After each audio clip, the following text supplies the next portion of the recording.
Hi friends. So last எபிசோட்ல பார்த்தீங்கன்னா first ஒரு கொலை கேஸை விசாரிக்க ஆரம்பிச்சிருப்பாங்கல்ல, எலும்பு கூட அந்த மண்ணுக்கடியிலேருந்து எடுத்திருப்பாங்க. அந்த கேஸ்லையும் ரெண்டாவதா அந்த மீன் இறந்து போனதா சொல்லப்படுற அந்த கேஸ்லையும் ஒரே ஒரு கொலைகாரன் தான் இன்வால்வ் ஆயிருக்கான் அப்படின்ற மாதிரி ஃபாரன்சிக் ரிப்போர்ட்ல கண்டுபிடிச்சிருக்காங்க. எப்படின்னா நம்ம ஹீரோ கொடுத்திருக்கக்கூடிய அந்த ரெட் கலர் கீச்செயின் தான் அவன் பொண்ணுடைய கீச்செயினை வச்சு தான் கண்டுபிடிச்சிருக்காங்க. இதை பார்த்தோன்னே அவருக்கு ரொம்ப ஷாக் ஆயிரும். அது மட்டும் இல்லாமல் அந்த காங் வேற நம்ம ஹீரோ கிட்ட கேட்டுட்டே இருக்காரு, இந்த கீச்செயின் உங்களுக்கு எங்க இருந்து கிடைச்சிச்சு, யாரோட இது அப்படின்னு சொல்லிட்டு. என்ன பேசுறதுனே தெரியாம ஹீரோ ஒரு மாதிரி ஷாக்கிங்ல இருந்திருப்பாரு. இதுக்கப்புறம் நடக்க போறத நம்ம இந்த எபிசோட்ல பார்க்கலாம். ஸ்டார்டிங் சீன்ல பாத்தீங்கன்னா அடுத்து நமக்கு ஒரு ஃபிளாஷ்பேக் தான் காட்டுறாங்க. அது என்னன்னா அந்த மின் இருக்கால்ல, அவ வந்து ஃபர்ஸ்ட் இந்த தப்பான வேலைகள்லாம் எப்படி பார்க்க ஆரம்பிச்சா அப்படின்றது தான் நம்ம காட்டுறாங்க. ஸ்டார்டிங்ல பாத்தீங்கன்னா அவ காட்டுக்கு நடுவுல ஏதோ ஒரு இடத்துக்கு போவா. அப்ப அங்க ஒரு மர கிளையில பாத்தீங்கன்னா ஒரு கயிறு கட்டியிருக்கும். அந்த கயிறுக்கு கீழே பார்க்கும்போது ஒரு பேக்கும் இருக்கும். ஸோ அந்த பேக் அவகிட்ட எடுத்துட்டு வர சொல்லி யாரோ ஒருத்தங்க ஆர்டர் கொடுத்துருக்காங்க. அதை தான் வந்து அவளும் எடுத்துட்டு கிளம்பிட்டு இருக்கா. அப்படி போகும்போது அந்த பேக்குக்குள்ள என்னதான் இருக்குன்னு சொல்லி அவ ஓபன் பண்ணி பார்க்கும்போது ஃபுல்லா பணம். நமக்கு எதுக்கு வம்பு, இதெல்லாம் எதுவும் நம்ம பார்க்க வேணாம், கரெக்டா சொன்ன மாதிரி போய் கொடுத்துடலாம் அப்படின்னு சொல்லிட்டு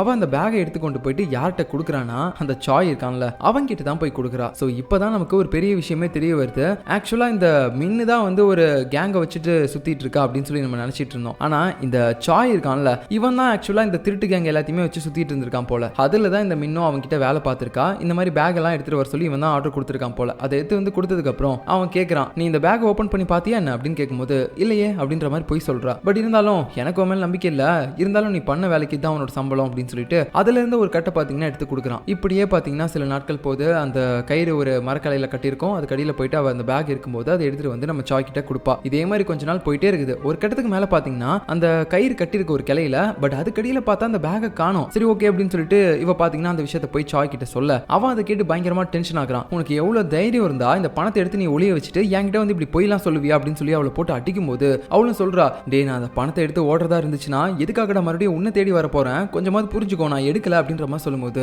அதுக்கப்புறம் தான் அவனும் சரி ஓகேன்னு சொல்லி விட்டுறான். பட் இருந்தாலும் பாத்தீங்கன்னா இவளுக்கு ஒரு மாதிரி டென்ஷன் ஆயிருது. நம்ம எத்தனை நாள் தான் இவனுக்கு கீழே இப்படி அடி வாங்கிட்டு வேலை பார்க்கறது, ஒரு அடிமை மாதிரி நம்மளே ஏதாவது ஒன்று பண்ணணும், சீக்கிரமா செட்டில் ஆகணும் அப்படின்னு சொல்லிட்டு இவ ஒரு நாள் பாத்தீங்கன்னா நம்ம சாய்க்கே தெரியாம அவனுடைய ரூம்குள்ள போயிட்டு அந்த பணம்லாம் இருக்கும்ல அது எல்லாத்தையுமே எடுத்து ஒரு பிளாக் கலர் பேக்ல போட்டுட்டு அதை எடுத்துக்கிட்டு ட்ரெயின்ல எல்லாம் டிராவல் பண்ணி வந்துட்டு இருப்பா. அப்பதான் ஃபர்ஸ்ட் டைம் நம்ம ஹாபின் இருக்கால ஹீரோட பொண்ணு, அவ வந்து நோட் பண்ணிருப்பா இவள. ஃபர்ஸ்ட் டைம் இந்த மின்ன அவ இங்க தான் பாத்திருக்கா. பார்த்த உடனே அவளுக்கு ஏதோ ஒரு டவுட் வருது, இவ ஏன் ஒரு மாதிரி பதற்றமா இருக்கா, பேக் ஏன் பாக்குறா அப்படின்னு சொல்லிட்டு அவளுக்கு அப்பவே தோணி இருக்கு. அதுக்கப்புறமா அந்த மின் என்ன பண்ணிருக்கான்னு பாத்தீங்கன்னா இந்த ரயில்வே ஸ்டேஷன் ஓரமா ஒரு லாக்கர் மாதிரி ஒன்னு இருக்கும். அதுல வந்து அந்த பேக்கை போட்டிருப்பா, பணப்பைய வச்சிருப்பா. சோ இது எல்லாத்தையுமே நம்ம ஹாபின் ஒரு ஓரமா இருந்து பாத்திருப்பா. சோ இந்த மாதிரி மின் கொண்டு வந்து வச்ச பேக் தான் பிரசன்ட்ல நம்ம ஹாபின் வந்து எடுத்துட்டு போயிருப்பா போல. சோ அதுக்கப்புறம் இவங்க ரெண்டு பேரும் எங்க மீட் பண்ணிருப்பாங்க, இதே மாதிரி ஒரு ட்ரெயின்ல ஒரு லேடியோட மொபைல அந்த மின் அடிக்க ட்ரை பண்ணிருப்பா. அப்ப நம்ம ஹாபின் தான் அலாம் சவுண்ட்லாம் ஏற்பாடு பண்ணி அவளை காப்பாத்திருப்பா. பட் அதுக்கப்புறம் பாத்தீங்கன்னா அந்த மின்னையும் அவளுடைய ஃப்ரெண்டையும் ஃபாலோ பண்ணிட்டு நம்ம ஹாபின் போயிருக்கா. அவங்கள போலீஸ்ல மாட்டி விடுறதுக்கு கிடையாது, நீங்க போலீஸ்ல மாட்டிக்க போறீங்க, என் கூட வாங்க அப்படின்னு சொல்லிட்டு அவங்க ரெண்டு பேரையுமே பாத்தீங்கன்னா சேஃபா ஒரு ஹோட்டல் ரூமுக்கு கூட்டு போயிருப்பா. சோ அந்த டைம்ல தான் மின் கிட்ட நம்ம ஹாபின் வந்து கேட்டிருப்பா, உங்க கேங்ல நானும் ஜாயின் பண்ணணும்னு நினைக்கிறேன், எப்படி ஜாயின் பண்றது அப்படின்னு சொல்லி கேட்கும்போது அவ பாத்தீங்கன்னா இல்ல அதெல்லாம் என்னால உங்ககிட்ட சொல்ல முடியாது, அதெல்லாம் ரகசியம் அப்படின்னு சொல்லும்போது பரவாயில்ல சொல்லுங்க, நானும் உங்க கேங்ல ஜாயின் பண்ணிக்கிறேன் அப்படின்னு சொல்லும்போது அதான் முடியாதுன்னு சொல்றேன்ல அப்படின்னு சொல்லி அவ விடாம பேசிட்டே இருக்கா. உடனே பாத்தீங்கன்னா இந்த இடத்துல நம்ம ஹாபினோ இப்ப நீ சொல்லலைன்னு வச்சுக்கோயேன், நான் உடனே போலீஸ்க்கு கால் பண்ணிடுவேன் அப்படின்னு சொல்லி மிரட்டும் போது ரெண்டு பேரும் ஒரு கட்டத்துக்கு மேல பேச்சுவார்த்தைலாம் மீறி சண்டை போட ஆரம்பிக்கிறாங்க. பட் அதுக்கு முன்னாடியே நம்ம ஹாபின் பாத்தீங்கன்னா ஃபோன் பண்ணி போலீஸ்க்கு இன்ஃபார்ம் பண்ணிருப்பா. சரியான நேரத்தில் போலீஸ் அந்த இடத்துக்கு வந்து இவங்க எல்லாரையுமே பாத்தீங்கன்னா போலீஸ் ஸ்டேஷனுக்கு கூட்டு போயிருப்பாங்க, என்ன பிரச்சனை அப்படின்னு சொல்லி கேட்டுட்டு. அதுக்கப்புறமேட்டு நம்ம நடந்த எல்லாத்தையுமே பார்த்துருப்போம். ஹீரோ வந்திருப்பாரு, அவகிட்ட வந்து இவ எல்லாம் போயெல்லாம் சொல்லிட்டு இருந்திருப்பா நம்ம ஹாபின்னு. பட் உண்மையாவே அன்னைக்கு அந்த மின் சொன்னதெல்லாம் கரெக்ட் தான், உங்க பொண்ணு தான் எங்க கேங்ல ஜாயின் பண்ணணும்னு சொல்லிட்டு இருந்தா அப்படின்ற மாதிரிலாம் சொல்லியிருப்பால, அது எல்லாமே உண்மைதான். பட் நம்ம ஹாபின் அந்த இடத்துல பெர்ஃபெக்ட்டா நடிச்சு ஏமாத்திட்டா எல்லாரையுமே. அது மட்டும் இல்லாம நம்ம ஹாபினும் அந்த மின்னும் சண்டை போட்டு இருந்திருப்பாங்கல்ல அந்த ஹோட்டல் ரூம்ல. அந்த டைம்ல நம்ம ஹாபின் பாத்தீங்கன்னா அந்த மின்னோடைய போனை வந்து அங்க இருக்கக்கூடிய கட்டில் கடியில தள்ளிருப்பா போல. சோ அந்த மின்னையும் அவளுடைய ஃப்ரெண்டையும் போலீஸ் கிட்ட மாட்டி விட்டதுக்கு அப்புறம் இவ பாத்தீங்கன்னா அந்த ஹோட்டல் ரூமுக்கு வந்து அது கடியில இருக்க அந்த மின்னோடைய போனை பாத்தீங்கன்னா அவ எடுத்திருப்பா. சோ ஸ்டார்டிங்ல நம்ம ஹாபின் பாத்தீங்கன்னா அவளுடைய பேக்ல ஒரு போனை வச்சு நம்ம ஹீரோ கூட அதை கண்டுபிடிச்சிருந்திருப்பார்ல, இந்த போன் யாருக்கு சொந்தமோ அவங்களே என்கிட்ட வந்து வாங்கிக்க சொல்லு அப்படின்னு சொல்லியிருப்பார்ல, அந்த போன் இந்த மின்னோட போன் தான்.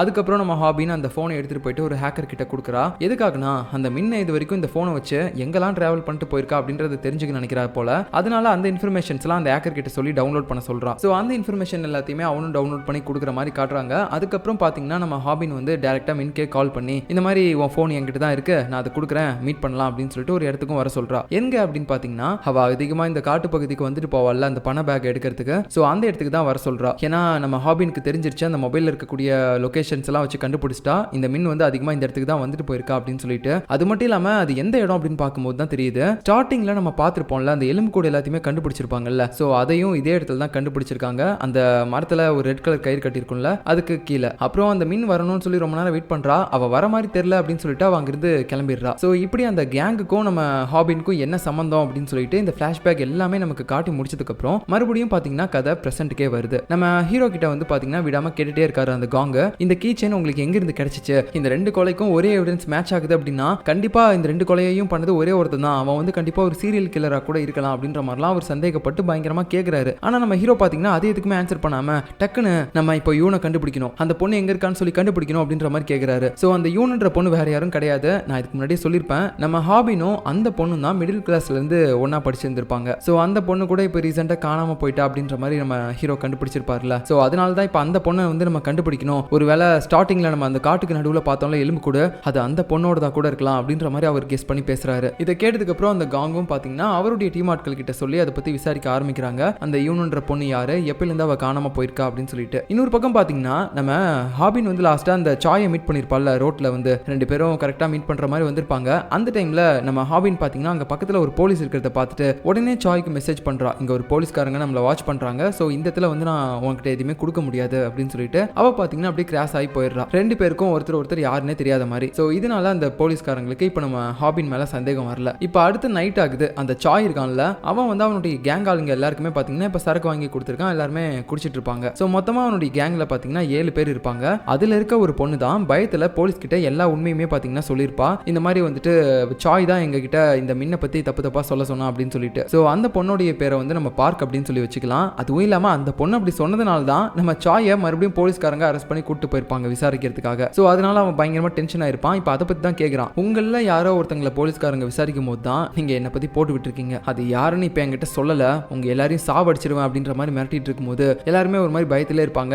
அப்போ நம்ம சாய் பாத்தீங்கன்னா அப்படியே பேசிக்கிட்டே அந்த பார்க்கு கிட்ட வந்து நிக்கிறான். அவனுக்கு தெரிஞ்சிச்சு போல இந்த பொண்ணு தான் வந்து என்ன பத்தி சொல்லியிருக்கா அப்படின்னு சொல்லிட்டு. அதனால இப்ப அவளை என்ன பண்ண போறான்னு தெரியல. இன்னொரு பக்கம் நம்ம ஹீரோ வீட்டுக்கு வராரு, வந்து பார்க்கும்போது அவருடைய பொண்ணு ஹாபின் சாப்பிட்டுட்டு அப்படியே எந்திரிச்சு கிளம்புறா. அந்த டைம்ல வந்து அவர் கேட்கிறாரு, உண்மையை சொல்லு, உன்னுடைய ஃப்ரெண்டு யூன் அதுக்கப்புறம் அந்த மின் இவங்க ரெண்டு பேரையும் நீ தானே கொலை பண்ண, ஏன்னா ரெண்டு இடத்துலயும் எங்களுக்கு ஒரு எவிடன்ஸ் கிடைச்சிருக்கு, அதோடைய டிஎன்ஏ சாம்பிள் உன்னுடைய கீ செயினோட மேட்ச் ஆகுது, உண்மையை சொல்லு நீ தானே கொலை பண்ண அப்படின்ற மாதிரி கேட்கும்போது அவ பாத்தீங்கன்னா அதை ஒத்துக்கிற மாதிரி தெரியல, மறுபடியும் அதே தான் ரிப்பீட்டடா சொல்லிட்டு இருக்கா. இங்க பாருங்க, உங்களுக்கு கேஸை முடிக்கிறதுக்கு வேற ஆள் கிடைக்கலன்னு சொல்லிட்டு நீங்க ஏன் மேல போட்டு முடிக்க பார்க்காதீங்க, நான் எந்த கொலையும் பண்ணல, இன்னும் உங்ககிட்ட பல தடவை சொல்லிட்டேன், ஆனா நீங்க மறுபடியும் என்ன ஒரு கொலைகாரி மாதிரி ட்ரீட் பண்ணாதீங்க, எனக்கு அது சுத்தமா பிடிக்கல அப்படின்ற மாதிரி ரொம்ப வருத்தப்பட்டு பேசுறா. இவ எமோஷனலா பேசுறத பார்த்தா இவ நிஜமாவே பண்ணல போலயே அப்படின்ற மாதிரி தான் நமக்கு இருக்கு. இதுல எதுதான் உண்மை அப்படின்னு சொல்லி நமக்கும் புரியவே இல்லை. இந்த சேம் டைம்ல பாத்தீங்கன்னா நம்ம காங் இருக்காருல, அவர் வேற ஏதோ ஒரு விஷயத்தை கண்டுபிடிச்சிட்டாரு போல, இப்போ கார்ல வேற எங்கேயோ கிளம்பி போயிட்டு இருக்காரு, ஒருவேளை நம்ம ஹீரோவோட பொண்ணு தான் இந்த கொலை எல்லாம் பண்ணிருப்பாருன்னு சொல்லி அவர் கண்டுபிடிச்சிட்டாரா அப்படின்ற மாதிரி நமக்கு ஒரு பக்கம் ஆர்வத்தை ஏத்திட்டு இருக்க.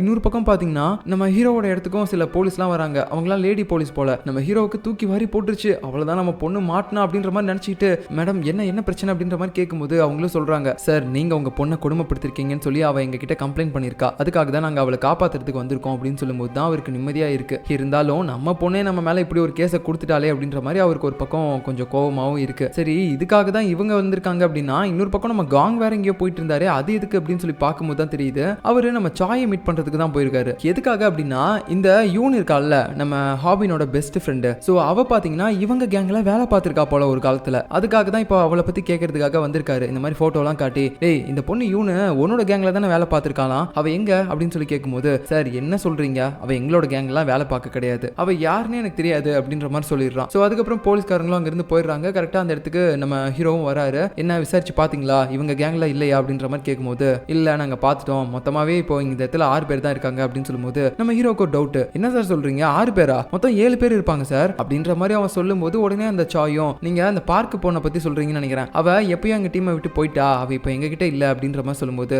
நம்ம ஹீரோவுக்கு ஏதோ தப்பா இருக்க மாதிரி தெரியுது. ஏன்னா லாஸ்டா அந்த பார்க்ன்ற பொண்ணு தான் சாயை பத்தி நிறைய விஷயங்களை இந்த போலீஸ் கிட்ட சொல்லியிருப்பா. சோ அதனாலேயே பாத்தீங்கன்னா இந்த சாய் அந்த பொண்ணு ஏதாவது ஒன்று பண்ணிருப்பானோ அப்படின்ற மாதிரி நம்ம ஹீரோவுக்கு ஒரு மாதிரி தோணிக்கிட்டே இருக்கு. அதுக்கப்புறம் அந்த நெய்பர் லேடி இருக்கால அவளுடைய வீட்டுக்கு போறா. ஆக்சுவலா அந்த சாயோட வீடும் பாத்தீங்கன்னா இங்க பக்கத்துல தான் இருக்கு போல. சோ இப்போ அந்த நெய்பர் லேடி கிட்ட இவனோட போட்டோவை காட்டி இந்த பொண்ணை நீங்க இதுக்கு முன்னாடி இங்க பாத்துருக்கீங்களா அப்படின்னு கேட்கும்போது அவளும் பாத்தீங்கன்னா இல்ல சார் நான் பார்த்தது இல்ல எனக்கு தெரியாது அப்படின்ற மாதிரி சொல்லிட்டு இருக்காங்க. அது மட்டும் இல்லாம அந்த சாயை பத்தின விஷயங்கள் எதையுமே பாத்தீங்கன்னா இவங்க சொல்லக்கூடாதுன்னு சொல்லி அந்த சாய் பயங்கரமா இவங்களை கொடுமைப்படுத்துவான் போல. அதனாலேயே அவங்களுடைய கழுத்து முழுக்க ஒரு மாதிரி தழும்பா இருக்கு. இந்த விஷயம்லாம் நம்ம ஹீரோவும் நோட் பண்றாரு. பட் இருந்தாலும் அதை ப்ரூஃப் பண்றதுக்கு அவர்கிட்ட எவிடன்ஸ் எதுவுமே கிடையாது இல்ல. சோ அதுக்கு மேல வேற எதுவுமே கேட்காம அங்க இருந்து போயிடுறாரு. அவர் போனதுக்கு அப்புறம் இந்த நெய்பர் லேடி இன்னொரு விஷயத்தை யோசிச்சு பாக்குறாங்க. அது என்னன்னா அந்த பார்க்கின்ற பொண்ணு இருக்கால நம்ம சாயை பத்தின விஷயங்கள் எல்லாமே போலீஸ் கிட்ட சொன்னவ. சோ அந்த பொண்ணை பாத்தீங்கன்னா அந்த சாய் பைத்தியக்காரன் இந்த வீட்டோட அண்டர் கிரவுண்ட்ல தான் அடைச்சு போட்டிருக்கான். சோ இந்த விஷயத்தை பத்தி இந்த நெய்பர் லேடி போலீஸ் கிட்ட சொல்லணும்னு நினைக்கிறாங்க. பட் சொன்னா அந்த சாய் வந்து இவங்களை ஏதாவது ஒண்ணு பண்ண வாய்ப்பு இருக்கு. அதனாலதான் பயந்துகிட்டு இந்த விஷயத்தெல்லாம் சொல்லல. பட் நினைச்சு பாக்குற மாதிரி நமக்கு காட்டுறாங்க. இப்போ அடுத்த சீன்ல பாத்தீங்கன்னா இந்த போலீஸ்காரங்க நம்ம ஹாபினா வந்து இப்போ ஒரு இடத்துக்கு கூட்டு போயிருக்காங்க. ஒரு ஹாஸ்டல் மாதிரி. அவ அப்பா கிட்ட இருந்து தள்ளி இருக்கணும், அப்பதான் அவ நிம்மதியா இருப்பா அப்படின்ற மாதிரி. சோ அப்ப அந்த ஹாஸ்டலுக்கு வெளியில நம்ம ஹீரோ இருக்காரு.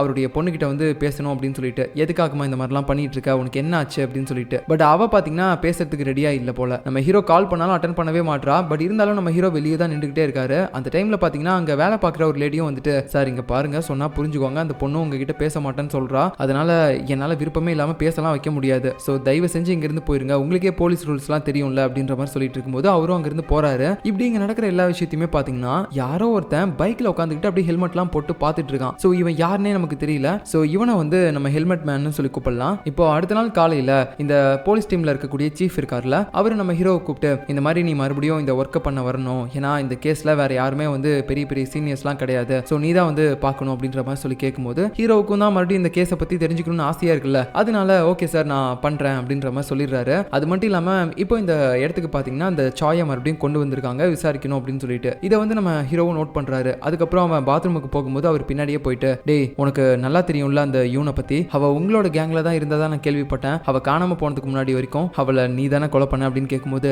என்ன சார் வளர்றீங்க, நான் எதுக்காக அவளை கொலை பண்ண போறேன், மேபி உங்க பொண்ணு வேணா கொலை பண்ணிருக்கலாம், இதோ இப்ப அந்த மின்ன கொலை பண்ணால அந்த மாதிரி அப்படின்ற மாதிரி சொல்லும்போது என்னடா வளர்றா, ஆமா சார் நீங்க மட்டும் இப்ப இந்த கேஸ்ல இருந்து என்ன வெளியே கூட்டு போலன்னு வச்சுக்கோங்களேன், கண்டிப்பா உங்க பொண்ணு தான் கொன்னா அப்படின்ற மாதிரி நான் சொல்லிடுவேன் அப்படின்ற மாதிரி சொல்லிட்டு இருக்கான். அதாவது இந்த கேஸ்ல இருந்து என்ன காப்பாத்தலைன்னா நான் சும்மாவாது இப்படி சொல்லிடுவேன், உங்க பொண்ணு தான் அந்த மின்னையும் யூனையும் கொலை பண்ணிருக்கா அப்படின்ற மாதிரி நான் சொல்லிடுவேன் அப்படின்னு சொல்லி சும்மா பயம் கொடுத்துறான். மற்றபடி அவன் சொன்னதெல்லாம் உண்மை கிடையாது. சோ அதுக்கப்புறம் பாத்தீங்கன்னா அவனை விசாரணை ரூமுக்கு கூட்டு போறாங்க. இப்போ அவனை விசாரிக்கிறதே நம்ம ஹீரோ தான். இது வரைக்கும் நம்ம ஹீரோ டைரக்டா வந்து விசாரிக்க மாட்டாரு, யாராவது ஒருத்தங்க விசாரணை பண்றத பார்த்து அனலைஸ் பண்ணுவாரு, அவங்க கரெக்டா தான் ஆன்சர் பண்றாங்களா அப்படின்னு சொல்லிட்டு. பட் இப்போ இவர் டைரக்டாவே வந்து ஒரு மாதிரி கொஞ்சம் புதர்க்கமான கேள்விலாம் கேட்டுட்டு இருக்காரு. சரி ஓகே, ஃபர்ஸ்ட் அந்த யூனுக்கும் உங்க கேங்குக்கும் என்ன சம்பந்தம் இருக்கு அப்படின்னு சொல்லும்போது சார் இங்க பாருங்க, நான் யூனை வந்து இதுக்கு முன்னாடி தெரியாதுன்னு சொன்னேன், எதுக்காகனா நீங்க மறுபடியும் தேவையில்லாம என்ன இப்படி கூட்டு வந்து விசாரிப்பீங்கன்னு சொல்லி தான். பட் நான் இப்போ உண்மையை சொல்லிடுறேன், யூன் வந்து எங்க கேங்ல தான் வேலை பார்த்தா, கொஞ்ச நாளைக்கு ஒர்க் பண்ணா, அதுக்கப்புறம் அவ மறுபடியும் போயிட்டா, எங்க போனா என்னன்னா அப்படின்றதெல்லாம் எங்களுக்கு தெரியாது. ஓ அப்படியா, ஆனா அவ வந்து செத்து போய் கிடந்தாடா அந்த காட்டுக்கு நடுவுல எலும்பு கூடா, அது மட்டும் இல்லாம எங்களுக்கு இன்னும் நிறைய எவிடன்ஸ்லாம் அங்கிருந்து கிடைச்சிச்சு, அந்த எவிடன்ஸ்லாம் வச்சு பார்க்கும்போது நீ தான் அவளை கொலை பண்ணன்னு சொல்லி எங்களுக்கு நல்லா தெரிஞ்சிருச்சு அப்படின்னு சொல்லும்போது என்ன சார் சொல்றீங்க, ஒரு வருஷத்துக்கு முன்னாடி செத்து போன பொண்ணு கிட்ட இருந்து எப்படி எவிடன்ஸ்லாம் கலெக்ட் பண்ண முடியும் அப்படின்னு சொல்லும்போது உடனே ஹீரோவும் நான் அவ செத்து போனான்னு தானே சொன்னேன், ஒரு வருஷத்துக்கு முன்னாடி செத்து போனான்னு சொல்லவே இல்லையே, அது எப்படி உனக்கு தெரியும் அப்படின்னு சொல்லும்போது அவனு ஒரு மாதிரி பதற்றமாகறான். அதுவா சார், இல்ல அவ ஒரு வருஷத்துக்கு முன்னாடி தான் எங்க கேங்ல இருந்து பிரிஞ்சு போனா, அதனால தான் நான் சும்மா கெஸ் பண்ணேன் அப்படின்ற மாதிரி சொல்லிட்டு சும்மா அடிச்சு விடுறான். பட் இருந்தாலும் அவன் இந்த இடத்துல தடுமாற்றத்தோட பேசினதை நம்ம ஹீரோ நோட் பண்ணிட்டாரு. ஒருவேளை இவன் தான் அந்த யூனை கொலை பண்ணிருக்கணும், இல்லைன்னா அந்த யூனை யார் கொலை பண்ணாங்க அப்படின்றது இவனுக்கு தெரிஞ்சிருக்கணும். சோ இந்த ரெண்டு விஷயத்துல ஏதாவது ஒன்று தான் இருக்கணும் அப்படின்னு சொல்லிட்டு நம்ம ஹீரோவும் பாத்தீங்கன்னா ஒரு மாதிரி கெஸ் பண்ணிட்டு இருக்காரு.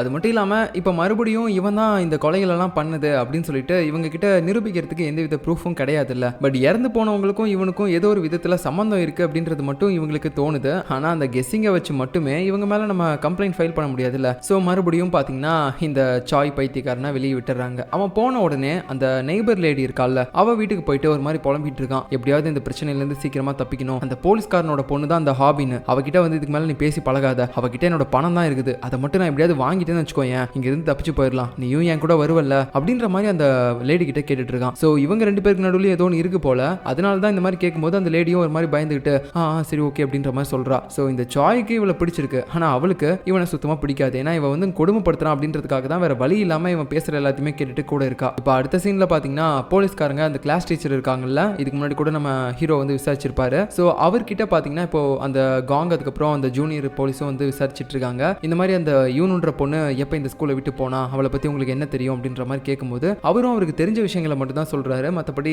அவருக்கும் நம்ம ஹாபினுக்கும் சம்மந்தம் இருக்குது அப்படின்ற எதுவுமே பார்த்தீங்கன்னா சொல்லலை. ஏன்னா லாஸ்ட்டாக நம்ம ஹீரோ பார்த்தீங்கன்னா இவர்கிட்ட வந்து விசாரிக்கும் போதே சொல்லியிருப்பாரு, இந்த மாதிரி இதுக்கு மேலே போலீஸ்காரங்க வந்து விசாரிச்சாங்கன்னா என் பொண்ணுக்கும் அந்த இவனுக்கும் எந்தவித சம்மந்தமும் இல்லைன்ற மாதிரி சொல்லிருங்க, அவங்க ஃப்ரெண்ட்ஸ்லாம் சொல்லாதீங்க அப்படின்ற மாதிரி சொல்லியிருப்பாரு. எதுக்காகனா அவருடைய பொண்ணை காப்பாற்றணும் அப்படின்றதுக்காக தான். ஸோ அதனால தான் இவரும் எந்த விஷயத்தையுமே சொல்லாமல் இருக்காரு. இந்த நேரத்தில் பார்த்தீங்கன்னா நம்ம ஹீரோவோட ஜூனியர்ஸ் இருக்காங்கல்ல, அந்த கு அப்புறம் லீ, அவங்க 2 பேருமே ஒரு வீட்டுக்கு வந்து விசாரிச்சுட்டு இருக்காங்க. அது யாரோட வீடுன்னு பார்த்தீங்கன்னா அந்த காணாம போன பொண்ணு யூன் இருக்கால, நம்ம ஹாபினோட ஃப்ரெண்டு, அவளுடைய வீட்டுக்கு தான் வந்திருக்காங்க. சுத்தி முத்தியும் பார்க்குறாங்க, நிறைய இந்த பாட்டில்ஸ் தான் இருக்கு, சரக்கு பாட்டில். ஏன்னா அவளுடைய அப்பா பயங்கரமா குடிப்பார் போல. லாஸ்ட் டைம் நம்ம ஹீரோ விசாரிக்க வரும்போதே பார்த்தீங்கன்னா அவர் குடிச்சிட்டு தான் இருந்திருப்பாரு. இவருடைய தொல்லை தாங்காம தான் அந்த பொண்ணு வீட்டை விட்டு ஓடி இருப்பாளோ அப்படின்ற மாதிரி இவங்க பேசிக்கிட்டே விசாரிச்சுட்டு இருக்காங்க, ஏதாவது எவிடன்ஸ் கிடைக்குதான்னு சொல்லிட்டு. அந்த டைம்ல அவங்களுக்கு ஒரு பிக்சர் கிடைக்குது. ஸோ அதுல அந்த யூனுக்கு பக்கத்துல யாரோ ஒருத்தங்க இருக்காங்க, அது நம்ம ஹாபின் தான் அப்படின்னு சொல்லி நமக்கு தெரியும். ஏன்னா அவங்க 2 பேரும் தானே ஃப்ரெண்ட்ஸா இருந்தாங்க. ஆனா இவங்களுக்கு தெரியல யார் இந்த பொண்ணு இவளுக்கு பக்கத்துல இருக்கா, ஆனா அவளுடைய ஃபேஸே தெரியலையே அப்படின்ற மாதிரி கொஞ்சம் கன்ஃபியூஸ்டா பார்த்துட்டு இருக்காங்க. ஸோ அதுக்கப்புறம் விசாரணை எல்லாம் முடிச்சுட்டு அவங்க வெளியே போகும்போது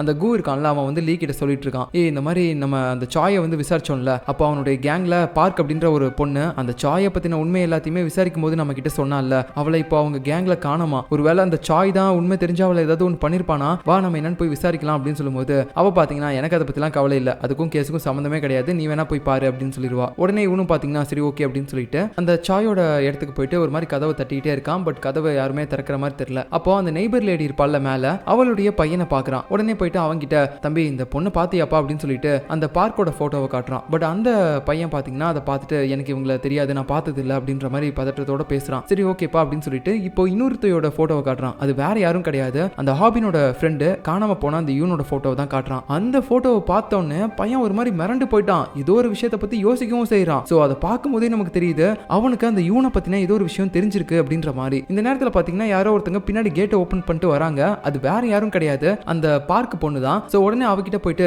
உனக்கு என்ன ஆச்சு, உனக்கு காணும்னு சொல்லி நான் இவ்வளவு நேரம் தேடிட்டு இருந்தேன் தெரியுமா, என்ன மூஞ்செல்லாம் இப்படி அடிபட்டு இருக்கு, உண்மை சொல்ல அந்த சாய் தானே இப்படி பண்ணா, வா போலீஸ்ல கம்ப்ளைண்ட் கொடுக்கலாம், அவனை ஏதாவது ஒன்று பண்ணலாம் அப்படின்னு சொல்லும்போது அவ பாத்தீங்கன்னா உடனே விடு, என்ன இதுக்கு முன்னாடியே நீங்க அவங்க கிட்ட இருந்து தப்பிக்கிறதுக்கு ஹெல்ப் பண்ணுவீங்கன்னு சொல்லி தான் உங்ககிட்ட எல்லாத்தையுமே சொன்னேன், ஆனா அப்படி இருந்தும் அவனை விட்டு என்னால் தப்பிக்க முடியல, மறுபடியும் அவனை நம்பி என்னால் எதுவுமே பண்ண முடியாது, போயிரு அப்படின்னு சொல்லிட்டு அவ போயிடுறாங்க இருந்து. ஸோ இப்போ அடுத்த சீன்ல அந்த சாய் இருக்கான்ல, அவனை வந்து போலீஸ்காரங்க எல்லாருமே ஒரு மாதிரி கண்காணிச்சுட்டே இருக்காங்க. ஏன்னா அவன் வந்து ஹாஸ்பிட்டல்ல தான் இருக்கான். ஏன்னா அவனுக்கு ஏதோ ஒரு அடிபட்டுருச்சு அப்படின்னு சொல்லிட்டு ஹாஸ்பிட்டல் அட்மிட் ஆயிருப்பான். அதனால பாத்தீங்கன்னா போலீஸ்காரங்க எப்பயுமே வந்து அவனை கண்காணிச்சுட்டே இருக்காங்க, அவன் அடுத்து என்ன பண்ண போறான் அப்படின்னு சொல்லிட்டு. அந்த டைம்ல பாத்தீங்கன்னா திடீர்னு அவன் காணாம போயிட்டான். நம்ம ஹீரோ இதை பார்த்துட்டு இந்த விஷயம் எல்லாத்தையுமே காங்க அதுக்கப்புறம் இன்னும் மற்ற போலீஸ்கிட்டையும் சொல்லிடுறாரு. அதுக்கப்புறம் பாத்தீங்கன்னா அந்த லீ போயிட்டு அந்த யூனோட வீட்டுக்கு போயிருப்பாள்ல, ஏதாவது எவிடன்ஸ் கிடைக்குதான்னு சொல்லி செக் பண்றதுக்கு. அந்த டைம்ல ஒரு போட்டோ கூட எடுத்துட்டு வந்திருப்பா. அந்த போட்டோவை இப்போ மற்ற போலீஸ்கிட்டையும் காட்டுறா. அவங்க எல்லாருக்குமே இப்போ புரியவே இல்லை, அந்த யூனுக்கு பக்கத்துல இருக்க பொண்ணு யாருன்னே தெரியலையே, ஃபேஸ்லாம் வேற ஒரு மாதிரி கிறுக்கி இருக்கு அப்படின்னு சொல்லிட்டு இருக்கும்போது நம்ம ஹீரோவுக்கு தெரிஞ்சிருச்சு, கண்டிப்பா அது என்னோட பொண்ணா தான் இருக்கணும் அப்படின்னு சொல்லிட்டு. ஏன்னா அவருக்கு தெரியும்ல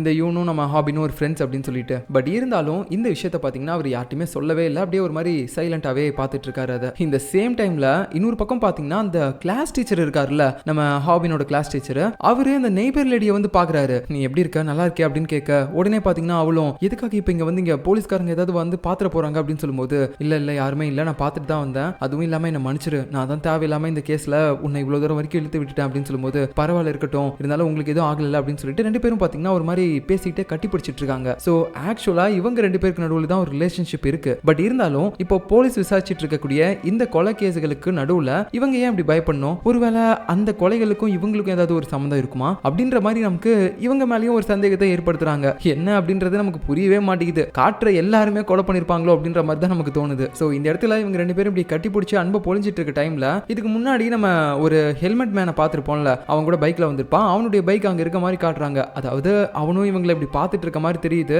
அவன் யாருன்னு வேற தெரியல.